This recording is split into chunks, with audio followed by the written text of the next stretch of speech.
Americans in the Midwest are cleaning up tonight, some still waiting to hear from their loved ones who are missing after catastrophic twisters tore through 6 states this past weekend.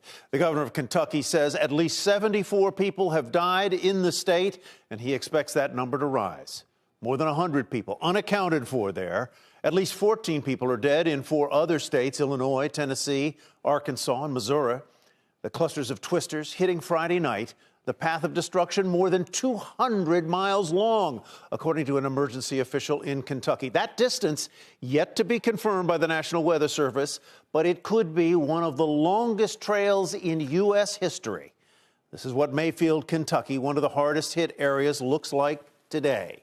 Homes flattened, entire neighborhoods gone.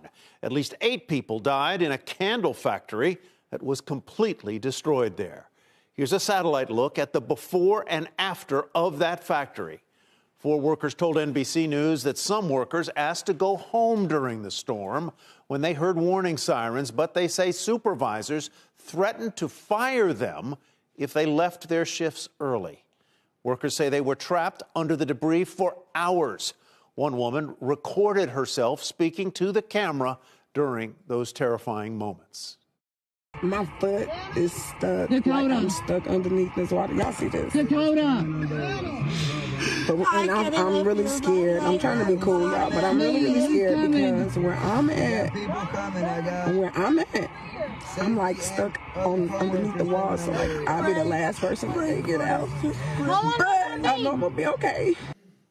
We have team coverage tonight. NBC's Megan Fitzgerald is live in Edwardsville, Illinois, where a tornado hit an Amazon facility. Meteorologist Bill Cairns with what we know about these historic tornadoes. But first, CNBC's Perry Russum is live in Mayfield, Kentucky. Perry? Tyler, we have seen cars flipped over. We have seen homes that are cut in half. And then there is this bus that somehow got here. This is the fire station, or was the fire station. The roof of this bus is bent. The windows are shattered. The bus depot, 2 blocks away. There are front steps leading nowhere. Homes tilting toward collapse. On a 1 to 10, it was a 30. Stephen Beasley and his grandmother Joyce were laying in their hallway when the tornado hit. They were under couch cushions, praying. Stephen was holding my hand so tight, but God was listening, because we still here, Joyce knows a woman who died at the hill. Stephen's friend's son was killed. He was 3. I just know her house was real old. She said it was real old, and it just collapsed.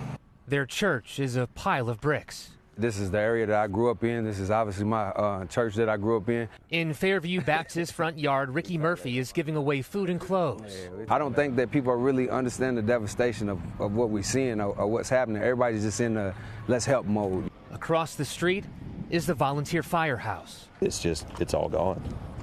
Everything is gone.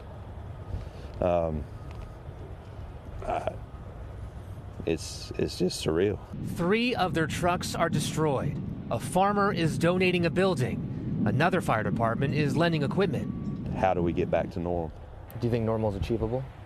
It is. The resiliency of this community and the people, it will be here faster than what we think. This is Mayfield's water tower. It stood 250 feet in the air. The tornado ripped it out of its foundation, tossing it to the ground. All of a sudden, I just started hearing a train coming around the house, and so I just ran downstairs with the kids, and we started praying. JAIDE Dillon was at home with her 5 kids. And I walked outside, and it was like we were living in hell. JAIDE's sister Beth lives across the street. Part of her roof is gone, but she's staying. She can't leave her 14-year-old dog behind. Molly is blind and deaf. How long do you plan on staying here? As long as we can. We're alive, then we still have walls. Water is out, power is out. 3 days since this storm, and they are still clearing the roads. Families are going to a nearby school to shower and get some food.